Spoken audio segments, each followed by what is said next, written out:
name is Brenda Moragne, and I was born January 17th, 1963, in Detroit.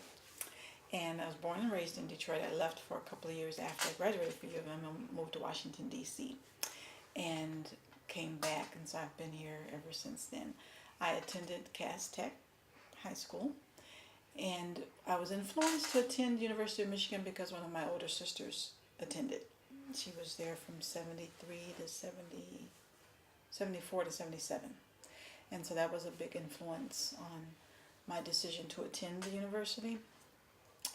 And because she was there and I had attended a lot of the activities in the Little Siblings Weekend, I was very familiar with the campus. So actually after getting there, I kind of wished I had gone somewhere else so I would have had a different experience. I had been accepted at the University of Arizona, which was one of my choices, and now I kind of wish maybe I had gone there and I would have had a totally different experience as opposed to an experience that I'd already had because my older sister had gone there. So I was there from 1981 to 84. So I graduated in 3.5 years. And part of that push to graduate that quickly was because I didn't like it. So I went to school all year round. I came home the first summer and attended U of M Dearborn. And I went spring and summer every year after that so I could graduate. My experience there, I ended up staying in the same dormitory that my older sister stayed in. I stayed in South Quad my first year. I lucked up and got a single my first year there, which was kind of unheard of for a freshman. But so I enjoyed that. And then after that, the second year I moved off campus up to North Campus in an apartment. So I only had the dorm experience for that 1 year. It was a very different experience than I had seen my sister experience, because during that time in the 70s it was the Black Action movement and there was a lot of, unity and sit-ins. The culture and the time was very different during the time I was there. I didn't experience that same unity or camaraderie. It was a different type of atmosphere for African American students at that time. A lot of the students were, how would I say, they were children of doctors and lawyers. My father was a factory worker, so it was a totally different setting for me. I didn't do a lot of the socializing and the partying, like I said, because I had seen it and had experienced it when my sister was there.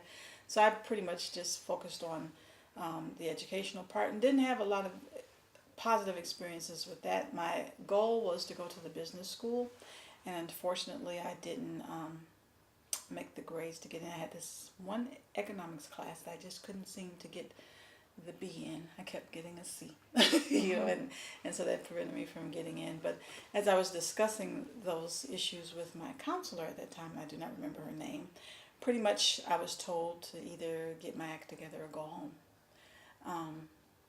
Which really didn't sit well with me, and that was what propelled me to I changed my major at that time to political science, and just really pushed forward to get out of there because I really didn't have a positive experience with the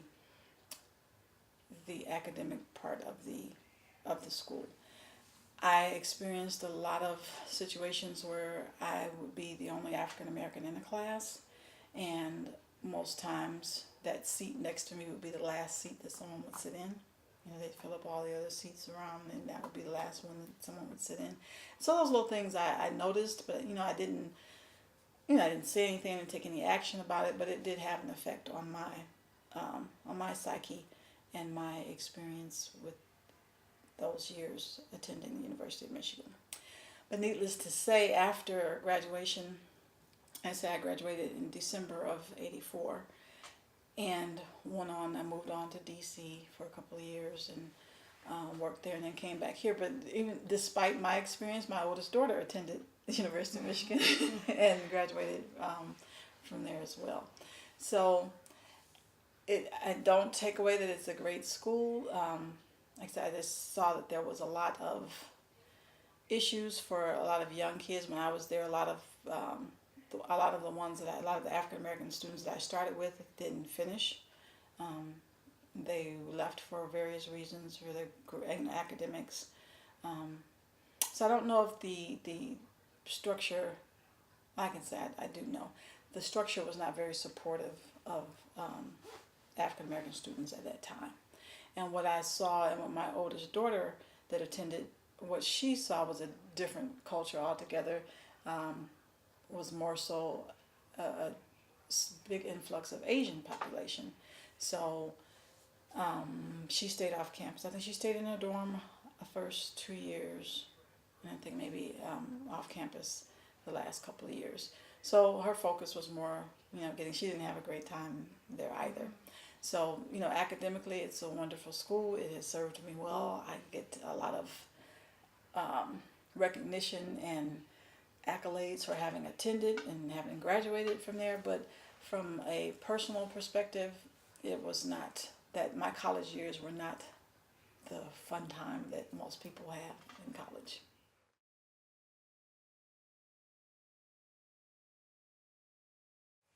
It could have been a situation or opportunity to one embrace. I think during that time the minority population enrollment was very, very low, and there was not a feeling of a welcoming feeling, and to get the experience, or to have the experience that I had with the counselor at that time, didn't make things any better. It didn't make me feel any better about, them wanting me to be there, and seeing so few students on campus that looked like me, and it was a different, coming from the inner city of Detroit, coming from Detroit public schools, and predominantly minority students, and then going into a situation like that was very traumatic, a big change, and it's a lot for an 18-year-old to have to deal with. So some that had come, from situations where they had attended schools in other states, or other areas that they were more used to that type of situation. It may not have been seen as a big difference to them, but for me, it was totally different. It was a lot of times I felt like a fish out of water.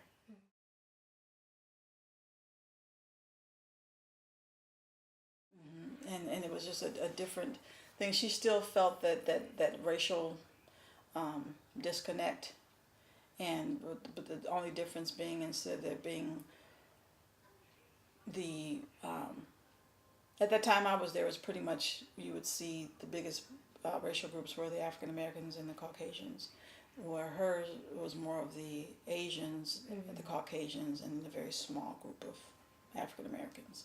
So she did experience, some tinges of racism, but stayed focused and just moved on, and and has not looked back, and has no, desire to look back, Yeah. But it served its purpose. We got our degrees, and they've served us well, and it's a wonderful school academically, but from a perspective of their recruitment and their retention and the embracing of African Americans, I think there's a lot that could be done to improve that.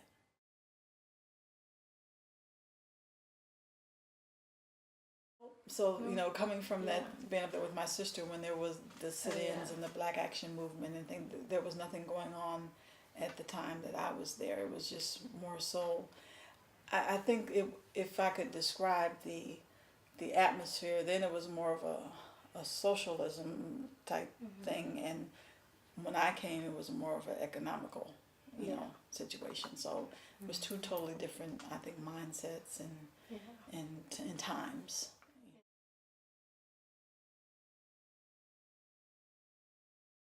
I didn't get any. I don't remember any type of special um, treatment or actions. Coming from CAS, that we had the counselors who were very proactive in helping us apply for universities, and that was one that I applied for. I applied for several, Michigan State, University of Michigan, University of Arizona, and several others, and I got accepted into all of them. but I selected U of M because at that time it was the better school to me, and because my sister had attended, so that's why I selected it. But I don't recall there being any. I didn't have any interaction with anybody from the university to help me make the decision or to influence my decision in any way. So it was all personal. So I don't recall there being much interaction at the school at that time, or anybody contacting me personally to help me make the decision or to make it through anything. Do you think that would have helped if somebody were a little more? I definitely think it would have helped had there been some type of, say, mentoring program. Had someone, maybe a student, an African American student who was already there at that time, could have maybe helped me prepare for what I was going to experience, or or to to just guide me through. It was pretty much.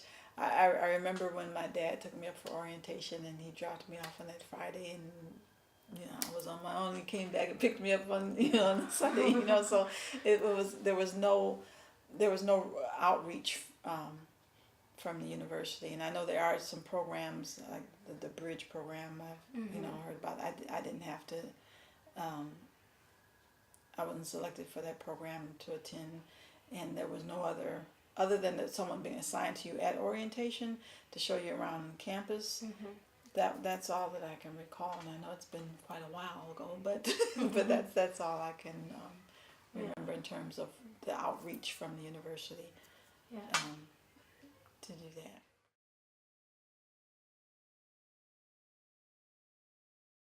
I haven't been involved in the last couple of years because I've been some transitioning in my jobs and moving out of the area and things, but I enjoyed that work because the organization raises funds to give scholarships to women who are attending the university. And it got to be really frustrating though when the Detroit Public Schools were going through their issues and closing schools. We wouldn't get the participation or the submissions, the applications from some of the schools. And it was kind of heartbreaking to see that, a lot of the times we were, I think one particular year, all of our scholarships, because we were trying to get at least two, went to suburban students, and that was kind of disheartening because it's like, well, we're trying to help the inner city kids, and we just couldn't get, we'd send the applications to the counselors and have the counselors, give them out to the students and get them back, and we had a committee that would read them over and select them and bring them in for interviews and, go through the whole gamut, and we just couldn't get the participation from the Detroit schools.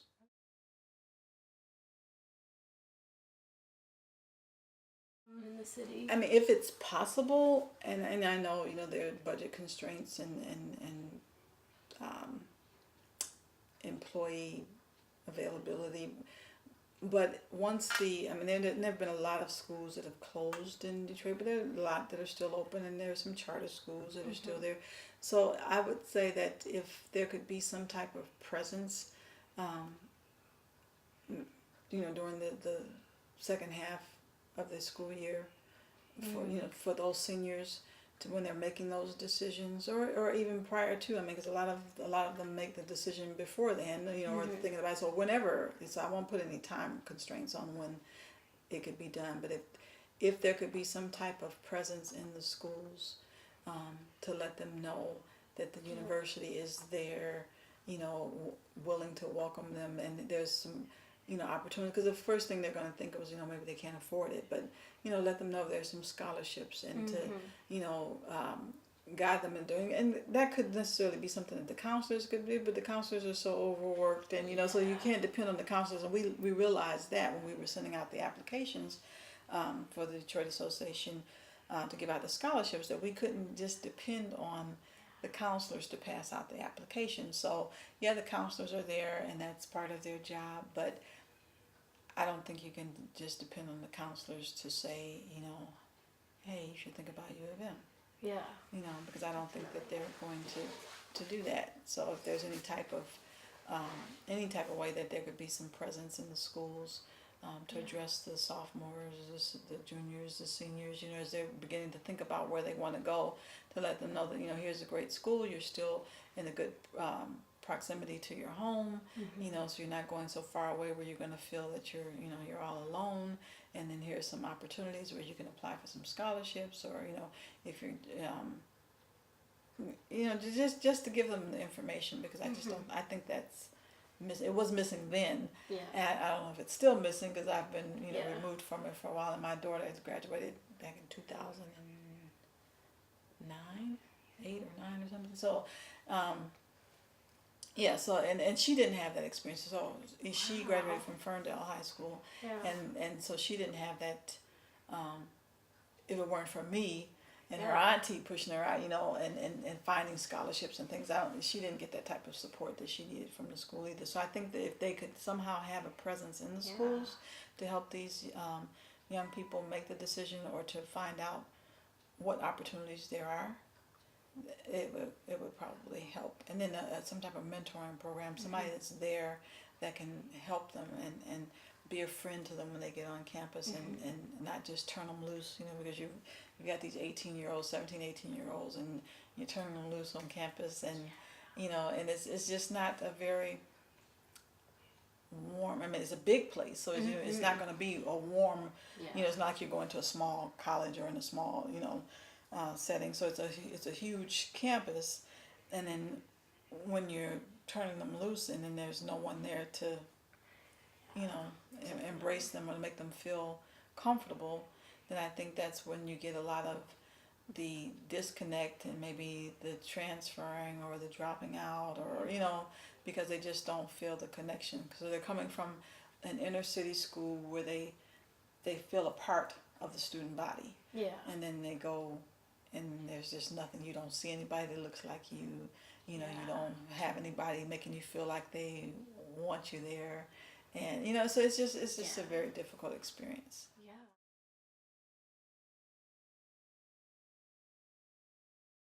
Do not in any way discourage anyone attending. I tried to get my youngest daughter to attend there too, but she didn't want to go. She chose to go to Oakland University instead. So over the years, I mean, from the time that I first graduated even until most recently this year, always get comments from prospective employers that are impressed with the fact that I graduated from the University of Michigan. So, that says a lot, and it's generally from people who will say, "Oh, I couldn't get in," or so that part, makes me feel good. So I think it is a great university. I think it has a lot to offer. I think there's a lot that could be done to increase the minority population. I'm not sure what the numbers are now. Because I know when I was there, they were pretty dismal during that time. So if they still are, then it's pretty sad, because when you're that close to a metropolitan area that is reflective of certain minorities, and then you don't reflect that minority in your student population, I think that's something worth looking at.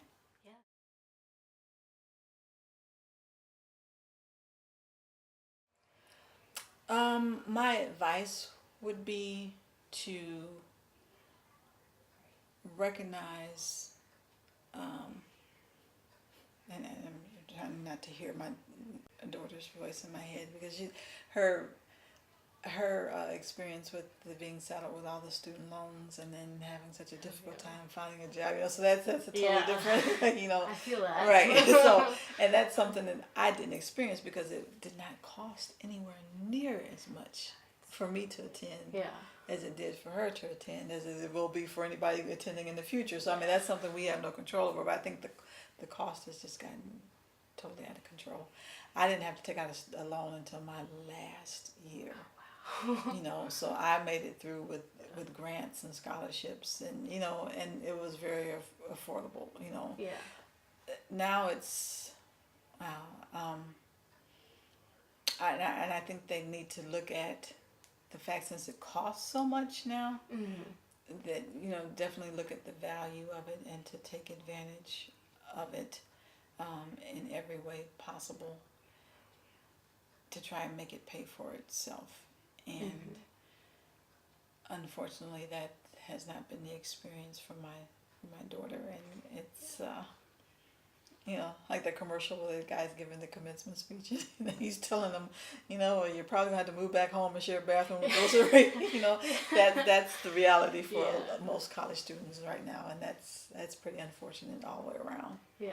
So I just think that young people need to realize that a college education is a necessity because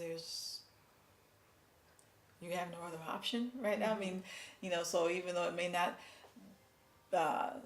look as valuable when you're saddled with all those student loans, there's no auto industry to go to. There's nothing for you to go to without a college degree. So it's something that I think they need to look at very seriously and recognize how valuable it could be in the long run, and just make the right decisions.